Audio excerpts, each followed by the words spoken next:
Exercise 1.2 का हम question number 1 के 5 पार्ट्स कर चुके हैं, क्वेश्चन नंबर 3 के भी तीनों पार्ट कर चुके हैं। इसके बाद है हमारा क्वेश्चन नंबर 3। क्वेश्चन नंबर 3 हमसे कह रहा है कि find the LCM and HCF of the following integer by applying the prime factorisation method. ठीक है, यानी कि प्राइम फैक्टराइजेशन मेथड का यूज करके हमें इन नंबरों के एलसीएम और एचसीएफ निकालना है, जिसमें हमारा फर्स्ट पार्ट हमें दिया हुआ है 12, 15 एंड क्या 21। 12, 15 और 21 हमें दिया हुआ है फर्स्ट पार्ट। ठीक है, अब देखो सबसे पहले 12 के फैक्टर करो। पहले 2 से करेंगे, 2 6 जा 12, 2 3 जा, ठीक है, और 3 1 जा। 12 के तो फैक्टर हो गए। इसके बाद करेंगे हम 15 के फैक्टर। तो 15 का देखो 3 5 जा 15 और 5 से 1 टाइम्स चला जाएगा। क्लियर है यहाँ तक? इसके बाद देखो 21 का। तो 21 में सबसे पहले 3 से करेंगे, 3 7 जा 21 और फिर 7 से करेंगे, 7 1 जा 7। क्लियर है यहाँ तक तीनों फैक्टर? अब देखो 12 कैसे आया हमारा 2 इंटू 2 इंटू 3। इसके बाद 15 कैसे आया, 15 आया हमारा 3 इंटू 5। इसके बाद 21 कैसे आया, 21 आया हमारा 3 इंटू 7।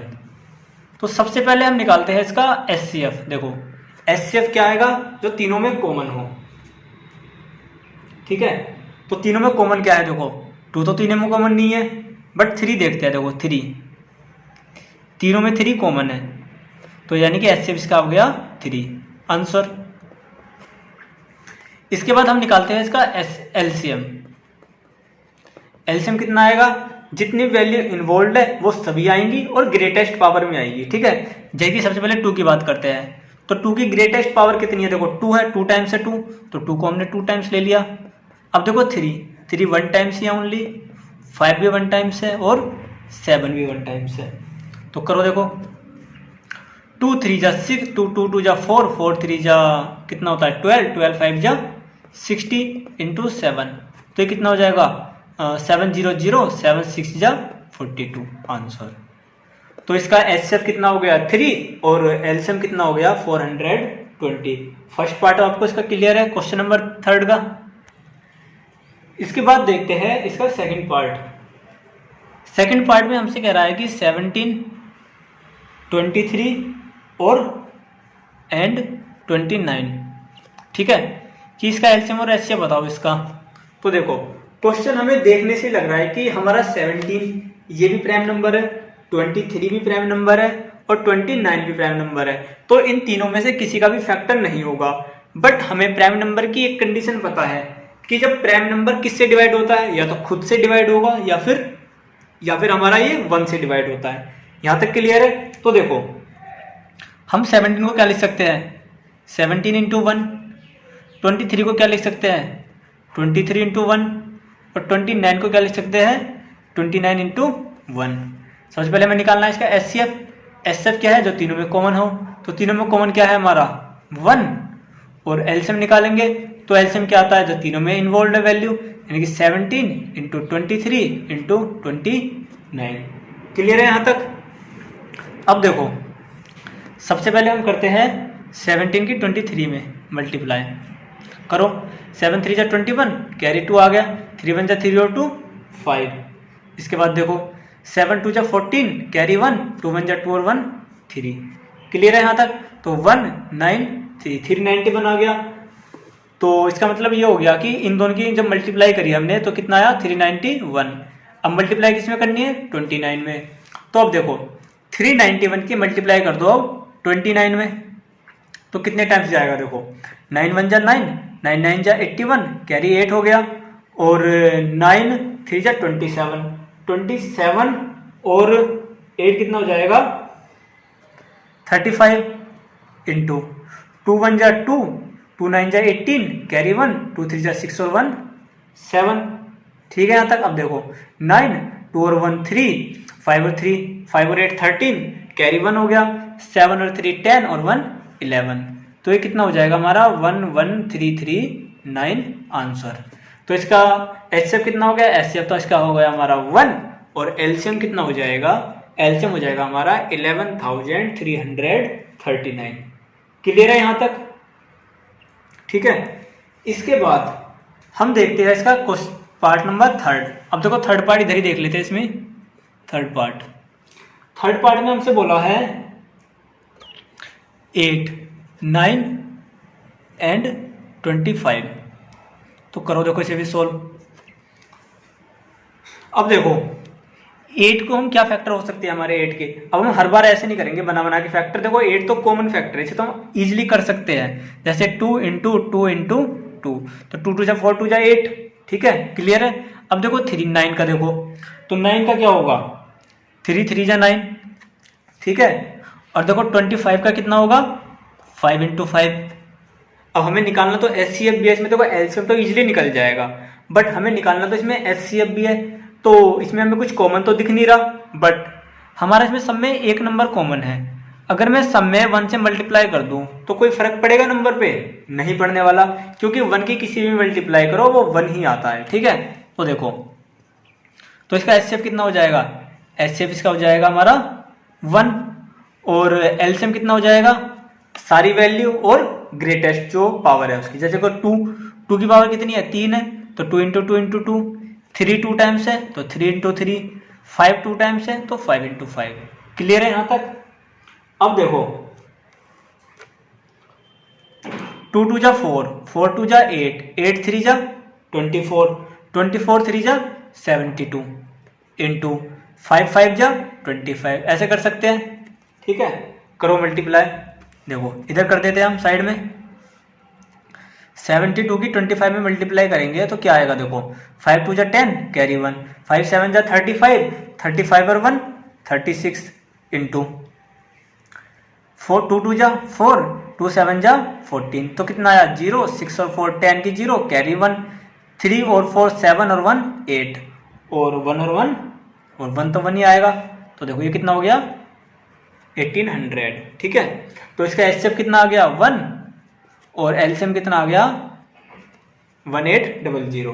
क्लियर है यहां तक? ठीक है, तो आपका क्वेश्चन नंबर 3 ये कंप्लीट हो चुका है। इसके बाद देखते हैं क्वेश्चन नंबर 4। अब देखो इसके बाद क्वेश्चन नंबर 4 हमसे कह रहा है कि गिवन दैट एचसीएफ 306 और 657 इज 9, यानी कि 306 और 657 का हमें एचसीएफ कितना दे रखा है 9 दे रखा है। तो हमें इसका एलसीएम निकालना है। अब देखो हम ये नहीं करेंगे कि हम पहले हम 306 के फैक्टर करेंगे, उसके बाद 675 के फैक्टर करेंगे, उसके बाद हम इसका एलसीएम निकालेंगे। देखो क्वेश्चन पहले ध्यान से पढ़ो, इसमें हमें एचसीएफ तो ऑलरेडी दिया हुआ है ना, और हमें एक फॉर्मूला देखो जो हमने अभी पिछले क्वेश्चन में हमने किया था, हमें क्या पता है देखो, जो हमारा एलसीएम इंटू एचसीएफ ये किसके इक्वल टू होता है, फर्स्ट नंबर के इंटू सेकंड। ठीक है, सेकंड नंबर के।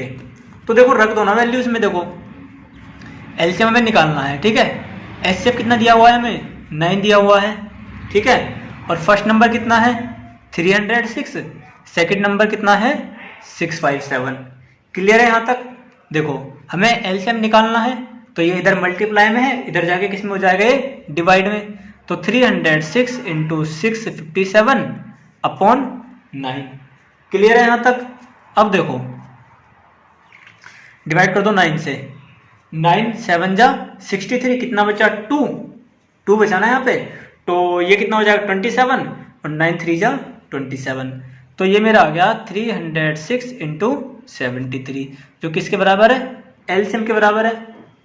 ठीक है, तो कर दो इनकी मल्टीप्लाई। देखो मल्टीप्लाई में इधर कर देता हूँ, 306 की जब मैं 73 में मल्टीप्लाई करता हूँ तो ये मेरा कितना आएगा 3 6 जा 18 कैरी 1, 3 0 0 यानी कि 1, 3 3 जा 9 इंटू 7 6 जा 42 कैरी 4 हो गया, 7 0 0 और 4, 7 3 जा 21। क्लियर है यहाँ तक? देखो 8 2 और 1 3, 9 और 4 13 कैरी 1, 1 और 1 2 और ये 2, तो ये कितना आ गया इसका एलसीएम 2 2 3 3 8 आंसर। ठीक है, क्लियर है क्वेश्चन नंबर 4। इसके बाद देखते हैं हम क्वेश्चन नंबर 5। क्वेश्चन नंबर 5 हमसे कह रहा है कि check whether 6n can be end with the digit 0 for any natural number n। अब देखो इससे पहले मैंने आपको जब एग्जाम्पल नंबर 5 समझाया था तो मैंने उसमें आपको 0 की कंडीशन बताई थी, यानी कि अगर कोई भी नंबर एंड उसकी जो एंड डिजिट अगर वो 0 होती है तो उसके लिए क्या कंडीशन होती है, तो वो हमारा 10 होना चाहिए सबसे पहली बात। तो जब 10 होगा तो वो किस किस का फैक्टर होगा, 2 का होगा और 5 का होगा, यानी कि वो नंबर उस नंबर में या तो 2 और 5 दोनों नंबर आने चाहिए कितने भी टाइम्स हो जाए, ठीक है। तो देखो, तो इस क्वेश्चन में मुझे दिया हुआ है 6 की पावर n, तो 6 की पावर हम क्या लिख सकते हैं, हम इसे 2 इंटू 3 ई पावर n लिख सकते हैं ना। हमने अंदर को फैक्टर कर लिया इसके 2 इंटू 3। तो हम यहाँ से क्या देखते हैं, देखो हमें 10 के लिए, हमें 0 के लिए हमें क्या चाहिए, 2 इंटू 5 चाहिए। तो 2 तो हमारा है इसमें, लेकिन 5 तो अवेलेबल नहीं है। बट जब तक हमारा इसमें 5 नहीं होगा तब तक इसमें यूनिट डिजिट हमारी 0 नहीं आने की। क्लियर है यहाँ तक। तो देखो अब इसमें थोड़ी थ्योरी लिखनी पड़ेगी हमें, वो लिख लेते हैं। देखो हमें क्या लिखना है, देखो इफ एनी डिजिट, ठीक है, लास्ट, ठीक है, if any digit last digit 10, तो that means it is divisible bye 10 and the factor of 10, मतलब 2 इंटू 5। ये कह रहा है कि if any digit last digit 10, अगर किसी का भी लास्ट डिजिट 0 होगी तो 0 को हम 10 लिख सकते हैं। तो इट मीन्स क्या है, ये डिविजिबल बाय 10, यानी कि 10 से डिवाइड होना चाहिए या फिर 10 का फैक्टर हो, जैसे कि 2 इंटू 5, ठीक है। सो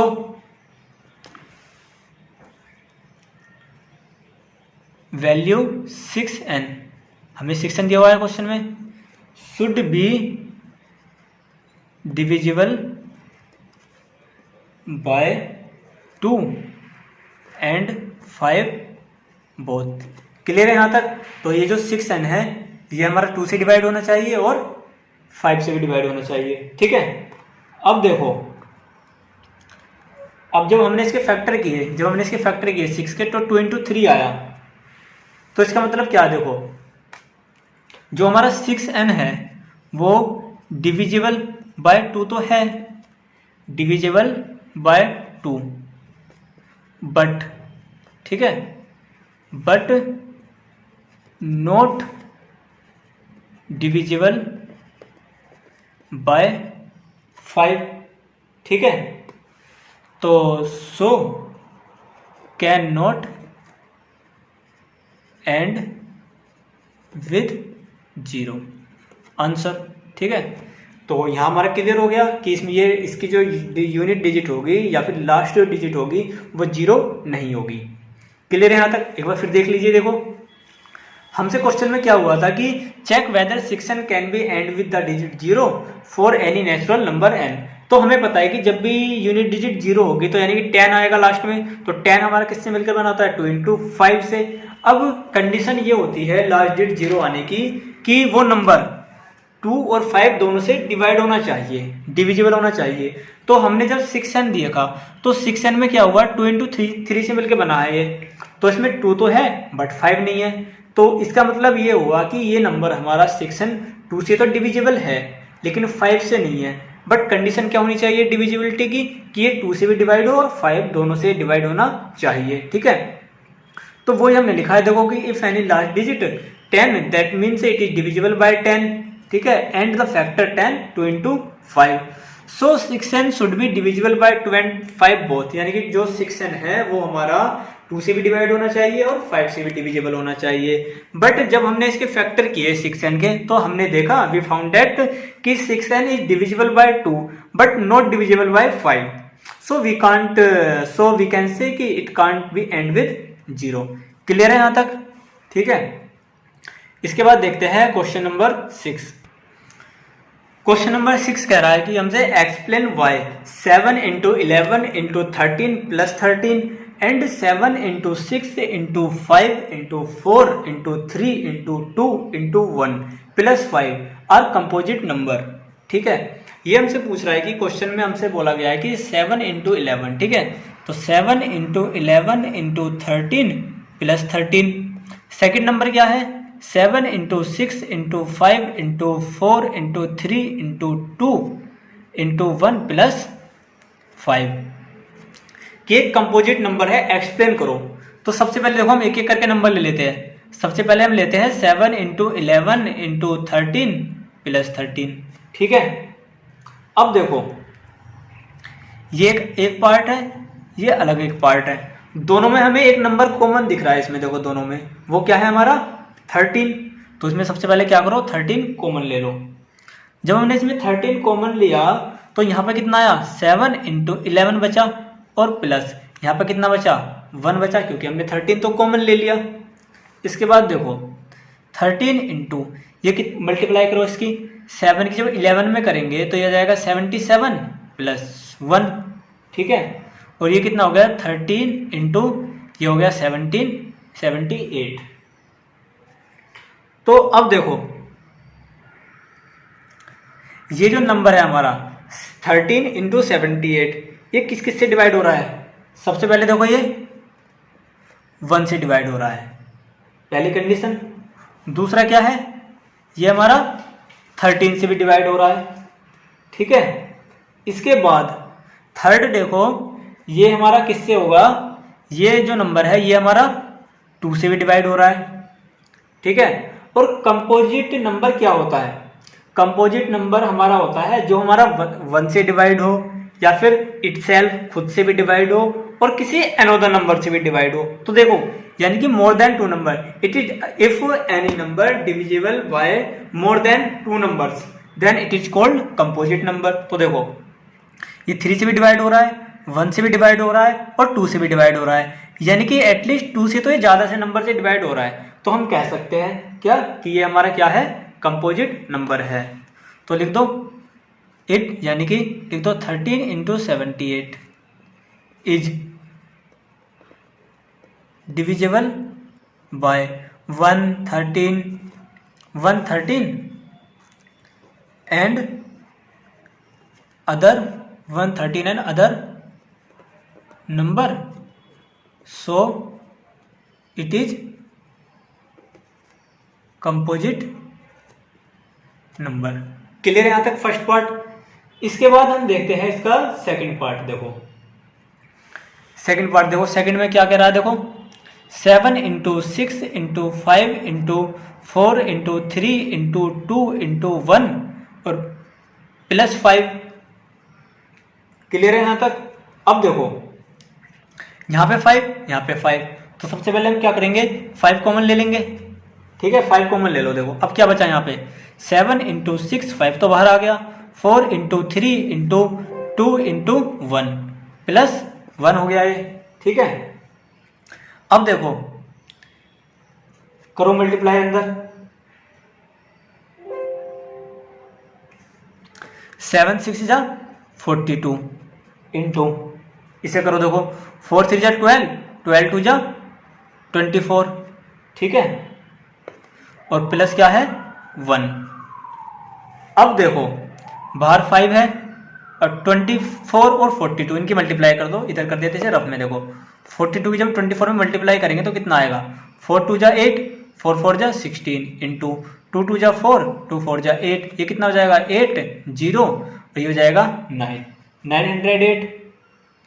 908 होगा ना, ये ज्यादा होगा। देखो 808, 6 और 4 10, कैरी 1, 8 और 1 9 और 1 10, यानी कि हो जाएगा 1008 और प्लस 1, तो ये कितना हो जाएगा 5 इंटू 1009। ठीक है, अब देखो ये जो हमारा नंबर है ये किस किस से डिवाइड हो रहा है। देखो सबसे पहले तो 1 से डिवाइड होगा, दूसरा हमारा किससे हो रहा है, ये इट सेल्फ, यानी कि खुद से भी डिवाइड हो रहा है। ठीक है, इट सेल्फ। थर्ड क्या है हमारा, ये 5 से भी डिवाइड हो रहा है, यानी कि मोर देन 2 नंबर से डिवाइड हो रखा है। तो इसे क्या बोलेंगे हम, it is a composite number. Clear है यहाँ तक? ठीक है, तो ये आपका क्वेश्चन नंबर 6 भी कंप्लीट हो गया है। इसके बाद देखते हैं हम क्वेश्चन नंबर 7। ठीक है, अब देखो क्वेश्चन नंबर 7। क्वेश्चन नंबर 7 में हमसे क्या कह रहा है कि there is a circular path around a sport field. ठीक है, यानी कि ये कोई सर्कुलर पाथ है, किसके थ्रू? एक स्पोर्ट फील्ड है ये। ठीक है, ये स्पोर्ट फील्ड है और इसके चारों तरफ क्या है? एक सर्कुलर पाथ है जिसपे बच्चे रनिंग करते हैं। ठीक है, अब देखो क्या कह रहा है, there is a circular path around a sport field, Sonia takes 18 minutes to drive 1 round of the field. अब देखो एक लड़की है सोनिया, ये क्या करती है? ये सोनिया है, ठीक है, ये इसका एक राउंड लगाती है पूरा यहां से, यानी कि यहां से चली, अगर वो इस पॉइंट से चलती है वो एक पूरा राउंड लगा लेती है यहां से लेके यहां तक का। तो वो कितना टाइम लेती है? वो लेती है 18 मिनट्स।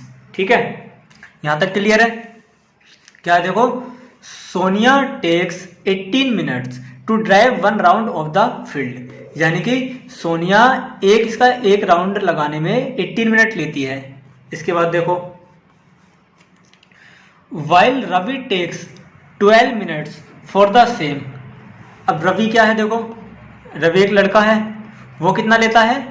12 मिनट लेता है। ठीक है, वो भी क्या करता है? वो भी यहीं से चलता है रवि, यानी कि रवि भी यहीं से चलता है और ये भी क्या करता है? पूरा एक राउंड लगाता है इसका। कितने मिनट लेता है ये? 12 मिनट्स लेता है। आगे देखो क्या कह रहा है क्वेश्चन में, suppose they both start at the same point. Suppose कि वो इसी पॉइंट से स्टार्ट करते हैं, ठीक है, and at the same time, और सेम टाइम से, यानी कि अगर सोनिया 9 बजे चली है, 9 बजे स्टार्ट किया है, तो रवि भी 9 बजे ही स्टार्ट करेगा। ठीक है, फिर देखो आगे क्या कह रहा है, and go in the same direction, और वो दोनों एक ही डायरेक्शन में जा रहे हैं, यानी कि रवि भी इसी डायरेक्शन में जा रहा है और सोनिया भी इसी डायरेक्शन में जा रहा है। ठीक है, तो फिर देखो क्या कह रहा है कि आफ्टर हाउ मिनट्स, यानी कि कितने मिनट बाद, they will meet again at the starting point, यानी कि ये कह रहा है कि कितने मिनट बाद ये दोनों उसी टाइम पे मिलेंगे।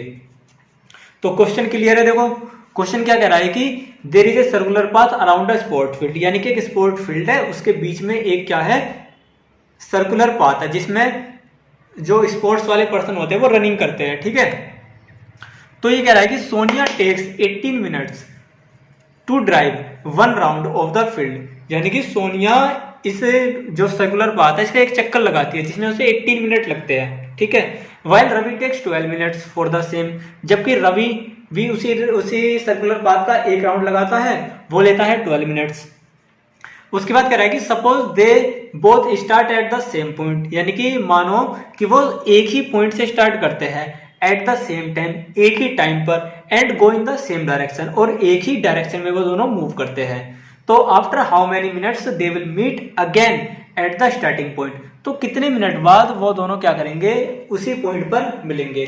तो इसके लिए हम क्या करेंगे? इनका निकालेंगे हम एलसीएम। ठीक है, तो देखो सबसे पहले देखो सोनिया क्या लेती है? 18 मिनट्स लेती है। ठीक है, सोनिया 18 मिनट्स लेती है। इसके बाद देखो फिर आता है रवि, रवि कितने मिनट्स लेता है? रवि लेता है हमारा 12 मिनट्स। ठीक है, तो कर दो, देखो इनका सबसे पहले एलसीएम निकाल लो। अब देखो 18 के फैक्टर करो सबसे पहले, 18 कैसे जाएगा? देखो 2 3 जा 6, 3 जा 18। क्लियर है यहाँ तक? इसके बाद देखो 12, 12 कैसे होगा? 2 2 जा 4, 3 जा 12। क्लियर है यहाँ तक? अब देखो एलसीएम कैसे निकालेंगे? ग्रेटेस्ट वैल्यू, सबसे पहले 2 देखो, 2 की ग्रेटेस्ट वैल्यू कितनी है? 2 टाइम्स, तो 2 इंटू 2। अब देखो 3 की ग्रेटेस्ट वैल्यू क्या है? 2 टाइम्स, यानी कि 3 इंटू 3, तो कितना हो गया? देखो 2 2 जा 4, 3 जा 12, 4 3 जा 36, यानी कि 36 मिनट्स। कहने का मतलब ये है कि 36 मिनट बाद ये दोनों स्टार्टिंग पॉइंट पर मिलेंगे। यहाँ तक क्लियर है? ठीक है, ये आपकी एक्सरसाइज 1.2 भी फिनिश हो गई है। ठीक है।